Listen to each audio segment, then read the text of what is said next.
Good evening, everyone. We are here yet again with OTJtv Shorties, and we are here yet again with Mr. Jenkins. Good evening, sir. Hello, hello. What do you want to talk about tonight? Passwords, and in particular, password managers. Why is that? Well, because in the modern world, basically passwords have become something that humans can't really manage for themselves. Not securely anyway, because it's almost no matter what you choose. I mean, it's really difficult to have secure passwords because for passwords to be secure, they need to be long, they need to be complex, preferably somewhat random, more than 15 characters, and they need to be unique for every single site and every single service you use. So your Facebook password should be different to your Zoom password, which is different to your Moodle password, which is different to your Google password. And if any of them are the same, well, that's also really super, super dangerous. So you need them to be long, need them to be unique, you need them to be largely random. How's a human going to keep that all in their head? Well, they can't. So password managers are the way to go. So I thought, okay, but a lot of my friends, I know a lot of people who don't use password managers. I think it's a shame. And a lot of them are on Macs. So I thought, geez, I can talk about BitWarden until the cows come home, but Mac side of things, if I teamed up with you, then perhaps you could take us through how to do these things on a Mac and everyone gets more secure. Yay. So. And actually that benefits both of us because normally when something happens on somebody's Macs, I'm one of those first people that get a phone call and say, what should I do? And you're probably one of those first people to get called upon and say, hey, Adam, what should I do? So this actually helps us out. It helps us in a bit of a time saving. What was the name of that software you were talking about? Was it called BitWarden? BitWarden, yeah. There are tons of password managers out there, some more reputable than others. I recommend going with a reputable one. BitWarden is a very reputable one. I've also used in the past LastPass, but they changed their policies, their corporate policies, so that if you're interested in using these for free, then BitWarden will let you use it for free, with very few limitations. LastPass has the limitation of you can use it for either mobile devices or the desktop, but you can't sync between the two, which LastPass, if there's someone out there in LastPass who's listening, stop that, man. That's just not cool. Right. So, but there are other ones like 1Password and yep, heard of that. And KeyPass, and they've got slightly different feature sets and things like that. But the one that I'll be introducing is BitWarden because it's the one that once I started using it, I just thought, wow, this is perfect. And so duck to water type. And it's one of those, stop that. It's one of those things where like from a Microsoft Windows computer to an Apple computer to an iPad to an Android tablet to a phone, if you have the same BitWarden account, they all talk to each other? Yes, exactly. So it can be used on any platform whatsoever. I think even on something like FreeBSD. So if there's anyone out there using that, then... Okay. That's obviously a huge plus for anyone who has, let's say like me, a lot of Mac computers, but just decided to get an Android phone for whatever reason. Your Apple Keychain will not work anywhere else but Apple products. On Apple products, it is absolutely seamless, amazingly seamless, but only on Apple products. So if you want to step outside of that ecosphere, then maybe BitWarden is you want to pay a bit of attention to what Adam is going to show too. But yeah, for now, and if you're on the Apple, if everything in your world is Apple, then going with the Apple Keychain just makes sense because it's already there. Right. So BitWarden, you actually do have to install it. So if you want BitWarden to work with your web browsers, you have to install it as a browser plugin. It's not going to be incorporated with the software, with your computer from the get-go. Now, installing it is very easy, but there is that additional step. So if you're in the world of Apple, you use the Apple Keychain, you don't have to worry about this step. So let me get this straight. BitWarden needs a browser plugin to work with a browser, right? Yeah. But doesn't it also work in remembering your application passwords too? So your application password for your word processor or your spreadsheet software, it'll remember those passwords too, right? Yes, it does. And you can have actual desktop apps for that purpose as well. It's not going to be as seamless as the Mac Keychain. You might have to actually, like one of the things that you can do, which is very easy to do, and probably not really makes it not really worth installing the desktop app, is just when you need a desktop application, you can copy to the clipboard the username, password things from the browser plugin. And yeah, I've done that a few times. But at least it's still there. And the main point is you don't have to remember stuff, and it's easy to access and it's secure. I think maybe there's a couple extra steps, but that's because you need the cross-platform compatibility, right? Yeah. But if you're going to go with Apple, may I show them what? Yeah, go for it. Okay, so everybody, bear with me here. I got to explain a bit what we're looking at if you're getting confused. This is a screen share of my Macintosh, my MacBook Pro's screen of an account that I made this afternoon specifically for this purpose. Making a new account means that there were no passwords inside this thing, and it's as if I bought a brand new computer. So when I put in my new account, okay, I looked inside my Apple ID, and I noticed that my iCloud keychain was already on. Keychain is the bit of iCloud that allows whatever is put into the Mac, basically its password manager, it's called Keychain, okay? Everything in there will talk to any other device that holds this same account. And my apologies to David Juteau, don't worry, I know that's the Online Teaching Japan account. I will destroy that account as soon as we're done making this video. But I just needed an account email that was easy to access. And out of the box, it's already running Keychain, which means that this is already going to iCloud and the Keychain is already working. Okay. Now, what is Keychain? Keychain is this bit of software here. It looks like a bunch of keys that are locked or unlocked. And this is where all the passwords are kept. And you can see here that even though I've just made this account out of the box, Apple already has a whole bunch of passwords already running inside the system. You can do things like key passwords. Adam, maybe you want to talk about secure notes a little bit later. Those are really handy. Okay. Certificates and all kinds of things that most people won't really need to know about. But secure notes and passwords are the two things that people should know about. But the keychain will handle all of that. Now, we're going to periodically look at the keychain while we're also looking at my browser, or I've set up a sign-in page for Facebook, a sign-up page for Facebook, a sign-up page for Zoom, and a sign-up page for a Google account. And I realized that we don't really need to look at all of these because I'm just going to show one example of how the password manager will actually make your life simpler. Have I missed anything up to this point, Adam? I don't think so. No, it seems like we're going smooth.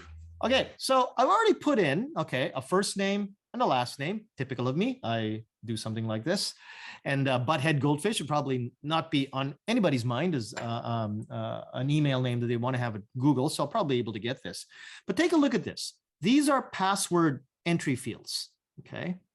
And what will happen is as soon as I click in on this, you're going to see exactly what I see on the screen, okay?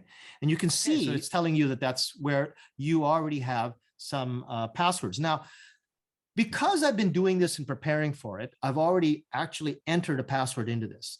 And what normally happens is we'll probably see this when we go onto Facebook or we go onto Zoom, is the very first time you click on a specific browser, a specific site's password entry field, it's going to suggest a password. It did for me.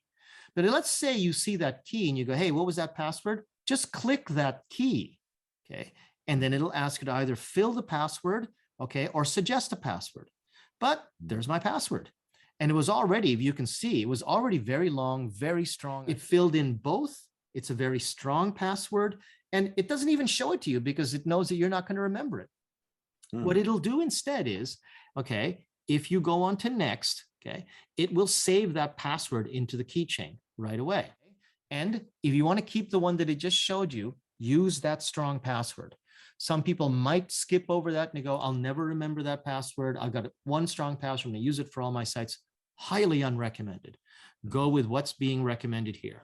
The problem with using one password that's, even if it's really strong for all of your sites, is let's say that you use that on a Moodle site where the administrator has dropped the ball, hasn't even enabled HTTPS. Okay, that password is now being transmitted across the internet every time you logged into that Moodle in the clear. So it's compromised. People have, whether you notice it or not, people have intercepted that data. If you use that one password and it gets compromised one time from one place, but you use that same password everywhere, well, that's how a lot of these kind of attacks happen. So definitely you want to use a separate strong password for every single service that you have. So now you're forced to tell Google your phone number. So excuse me, I'm going to have to blotch this out. I don't think that's the right number. I'm pretty sure that's the right number because it is my phone number. Okay. Okay. Okay, now it sent me a verification code. The country code was included. Oh, okay. No, the country code is 81. And if you get the country code, you don't put in the first 0. Ah, gotcha. Okay. Let's see if I can get this here. Do I need to put, yeah, I know the G is already in there for me. So here we go. 3322. Yeah, okay, and it verifies. And cool. And rather not say. Okay, I'm good here, right? Yep, I'm good here. Okay. God, this is so annoying. Yes, I'm in. Yeah, I'm never going to use this account. And it's asking me, would you like to log into Google? And look at that. It already remembered that on Google, this is my account name. So I go next. And look at that. It remembered my password. Okay. And it's not going to show you. Isn't that cool? So now it remembers the password. It enters it for you. And even if somebody's sitting there behind you, you can be secure in the knowledge that when you operate these things, it's going to remember without compromising anything that you wanted to do. Important point here on that. One of the great things about password managers here is that, let's say that somebody has made a fake Google website and they've tricked you into going to that fake Google website because they want to steal your Google password. Well, you might actually be tricked by that because, everybody's busy and there's things going on and there's, cars zipping by outside, whatever. You get distracted. You might actually go there and try to log in. Now, if you're using your password from your mind, you'll enter your password, boom, bad guy just got your password. But the password manager will not be fooled because the fingerprinting techniques that it's using to check, is this the actual website, include checking the TLS certificates and the HTTPS, make sure that everything is perfectly kosher before it actually enters that password. So it will protect you from yourself. So if your password manager says, I'm not going to give you the password for this site, do not overrule it. Instead, take a deep breath, think about why you need to give that thing your password, and maybe ask yourself, am I being phished? Like with a PH stuff there. This is part of the process of getting a new Google account. And there is my Google account, and it starts with B for butthead. Okay. And I just got a confirmation email from Google. Okay. Now, if I was to sign up to Zoom, okay, and again, I give it my fake birthday and oh, I think I have to reload this page. It's been sitting there for a while. Okay, there it is. Okay, let's start again. There and there and ooh, oh, come on. There. Scroll gets longer and longer, doesn't it? Yeah, it does, doesn't it? Okay, so you do have to remember your email address, okay?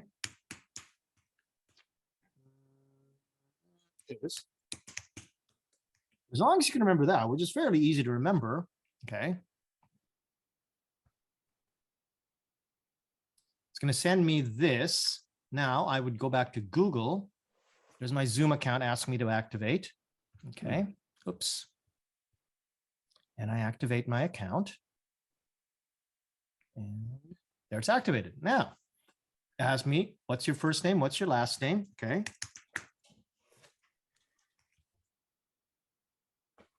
And let's see. Yep, just use a strong password. And I continue. All right. Why do I keep doing that? You got it on the clipboard. It doesn't matter. I'm almost there. Hmm. Okay. And I popped in my my password. And what could be easier than that? You know, wait a minute. Oh, I got to save the password. There you go. So I'm in. Yeah. The point is that everything was remembered by the password manager. The password is secure. I've never even actually seen it. It's secure. It's remembered. You don't have to do all of that work.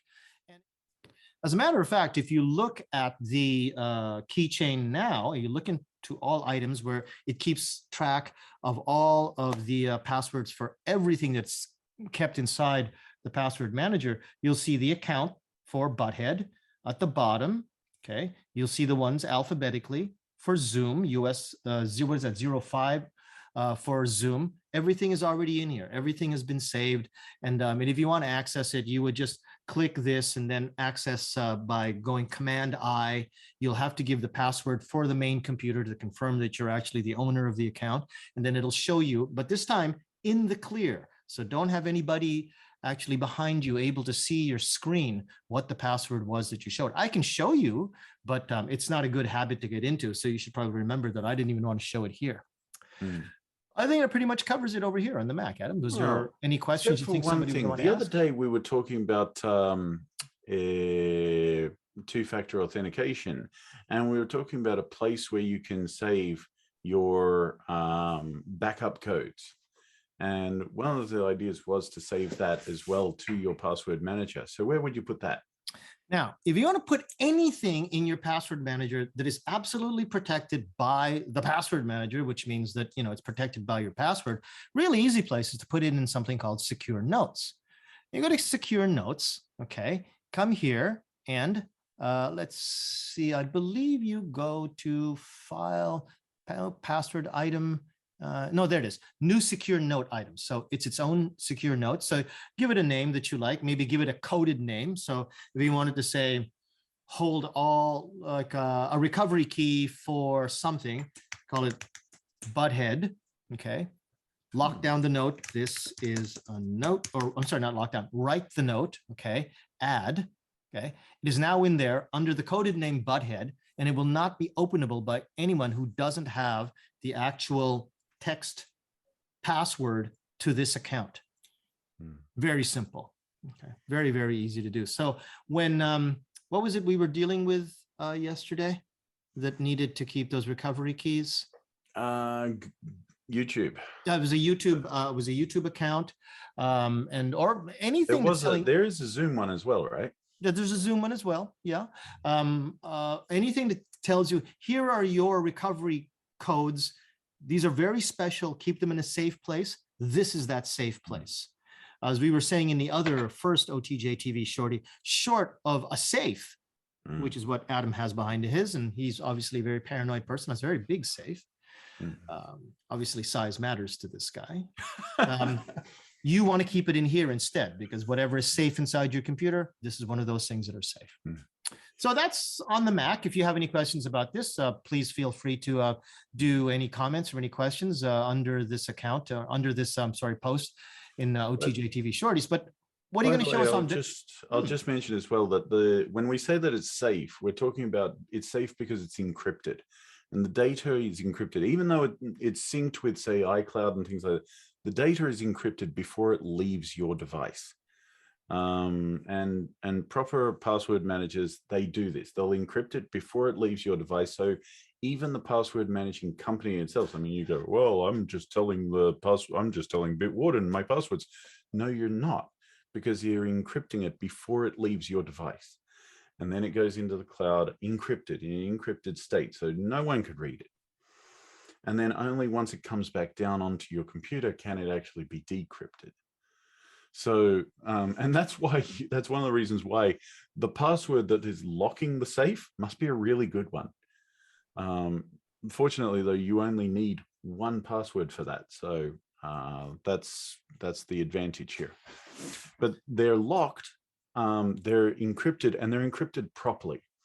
Now, what I mean by that is you can set password protections on, say, PowerPoint files or on zip files. Please don't fall for it. You're not protecting anything. All right. Those things are super easy to crack.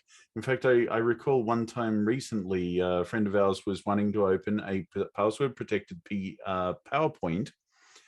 And the only thing that had to happen for it to be openable was just open it using Keynote. Yep. And boom, just pops straight open. Yeah, it was. And I was stunned. I go, what? And what's hilarious is there's a lot of schools actually rely on that encryption because they think, oh, this is the way that we protect our student files.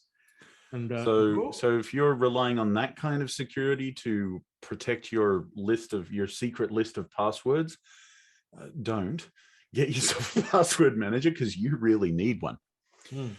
Okay, shall I show BitWarden, the other side? Sir. So here's how the other side lives. There you go.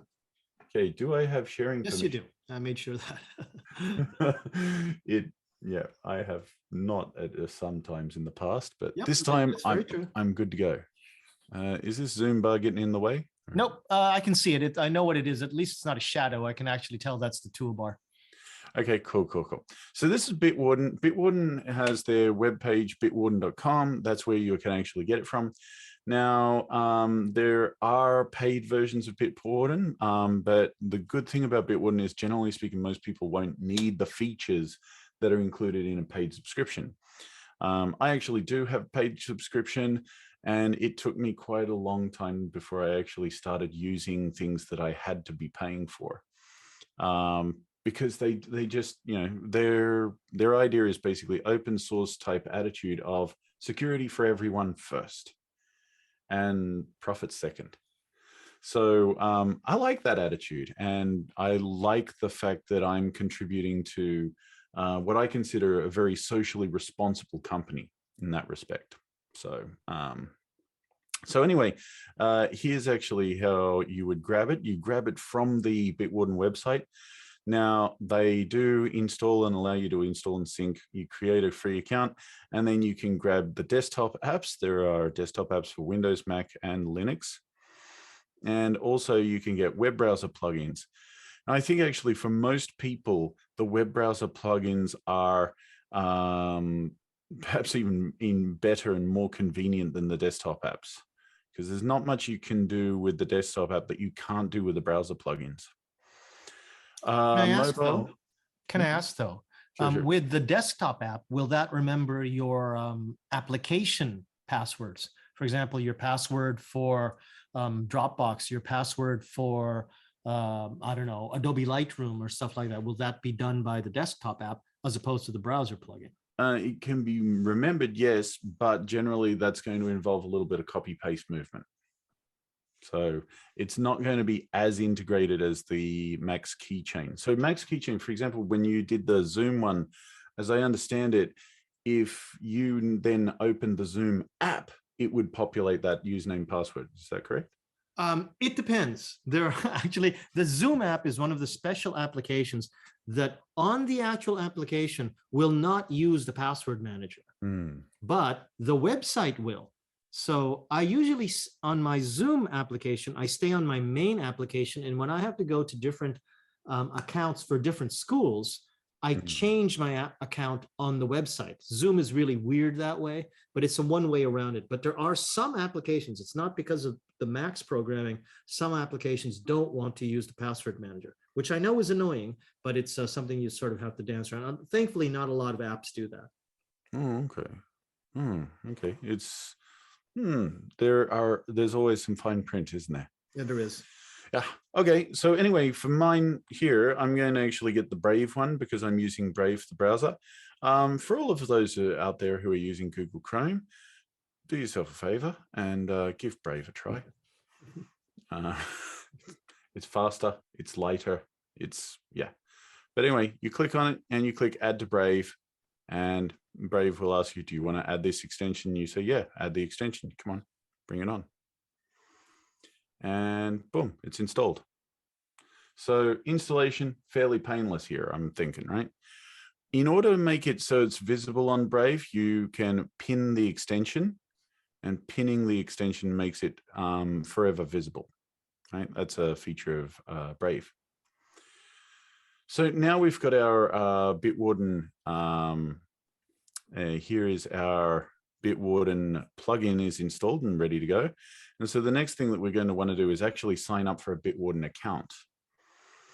Now, at this time, we're going to want to have, and it's going to ask us for an email address and a name and things like this. And this is going to be the password as well that encrypts the entire whole thing and throws it up into BitWarden itself, so that this password has to be strong. This is the only password you're going to need, but it has to be strong. So anyway, I've entered a very nice, strong, long password in there twice, and I'm going to tick that I am human, checking to make sure that I'm human. I've agreed to the TUCs and everything, and I click submit. So it's saying now my new account has been created, and now I can log in. And so using the exact same big, long, nice, secure password, I log in. And it's asking me if I'm human again. Seriously, machine, what do you think I am? Check. It's got to check. All right. Anyway, you do have to verify email. So I can send an email to myself. And once I get that email, email is now verified because I just clicked in the link in the thing. It's asking for my password again. And you'll find that it asks a lot of times that. There we go. And so now I've got an invitation to go premium and get some great features. But basically, this is your vault, and it is available online.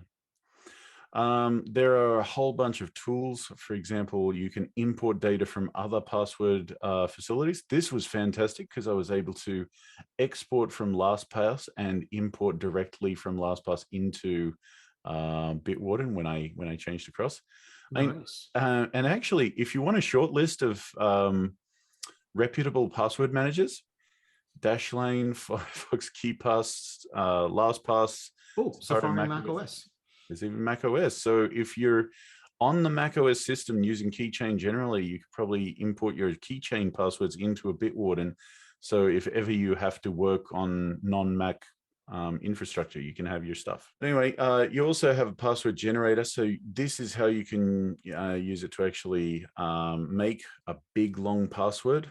So you can say, okay, I want 33, regenerate password, boom, 33. Let's have the funky characters in there as well. Oh yeah, as many as you want. You can grab them and you can copy them with one click. If we come across here to our BitWarden thingamabob here, and we say Adam plus BitWarden at Wisecat, and enter that big long password and log in. And it's going to check to make sure that I'm not brute forcing. And here I've got access to the same password vault right here. And that will be where this browser plugin also will, whenever I sign up for my Zoom account or something like that, that will pop the passwords into my BitWarden vault here.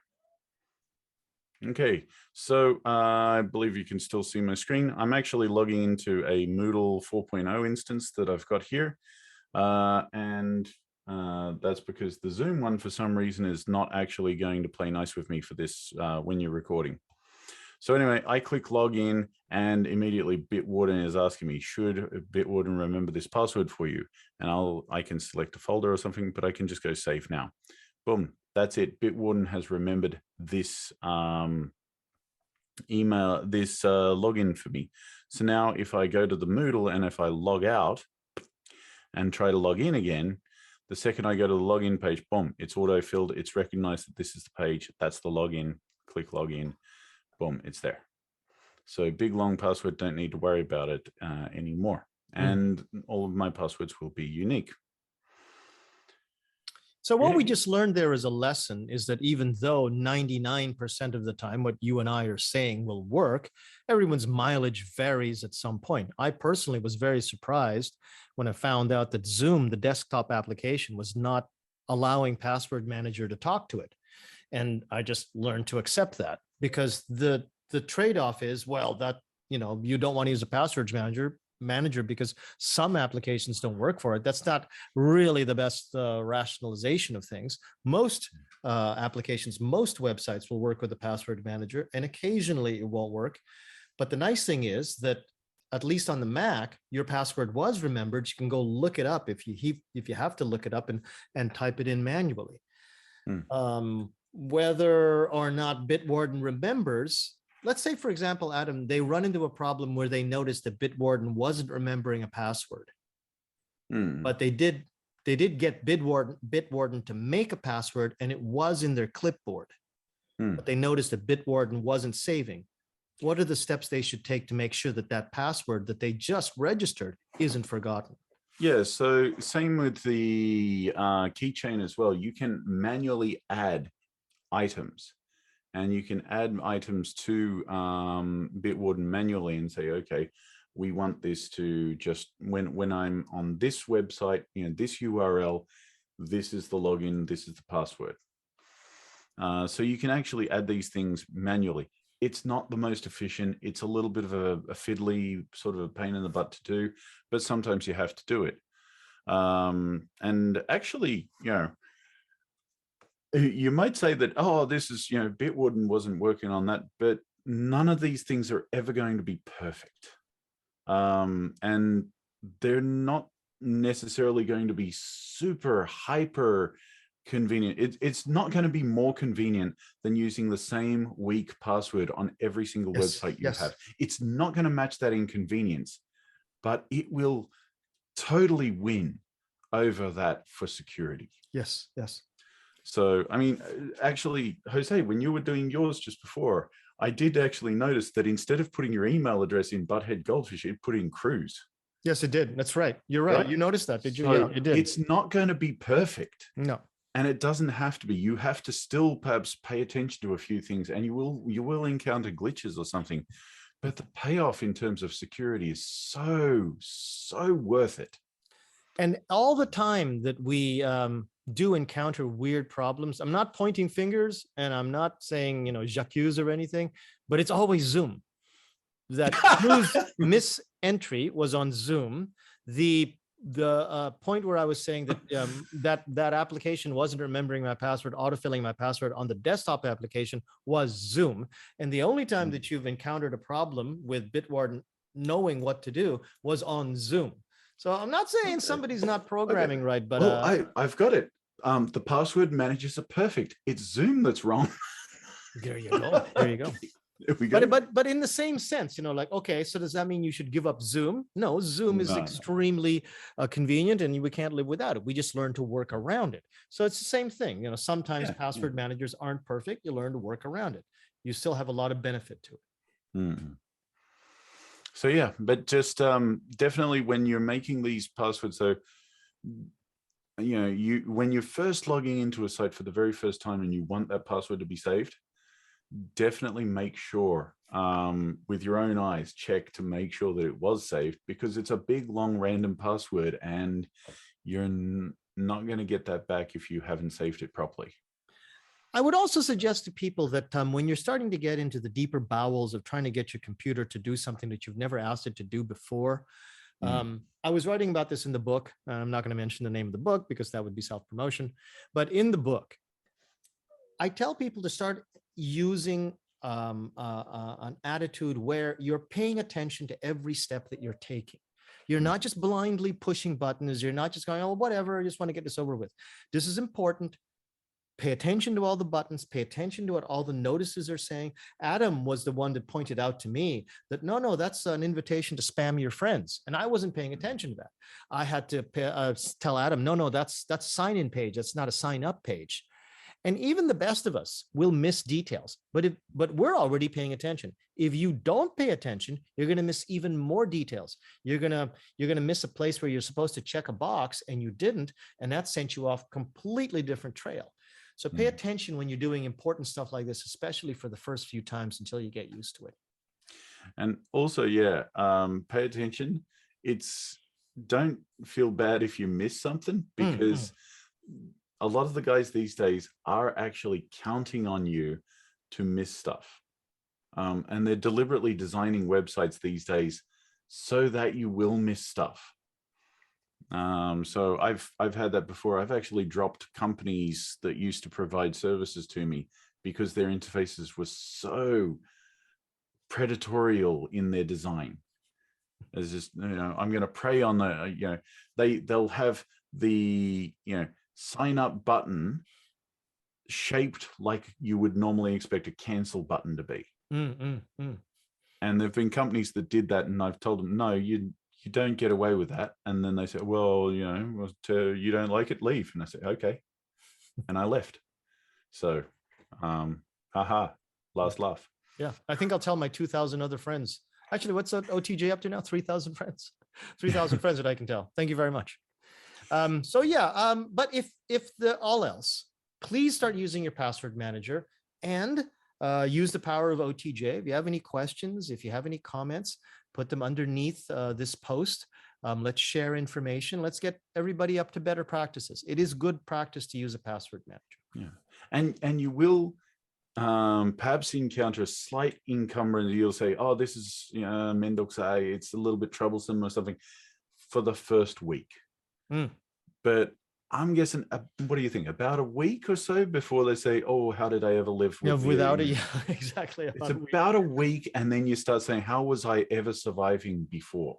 Or it'll be the very first time they noticed the password manager filled in a password for them. When they notice that, they go, ooh.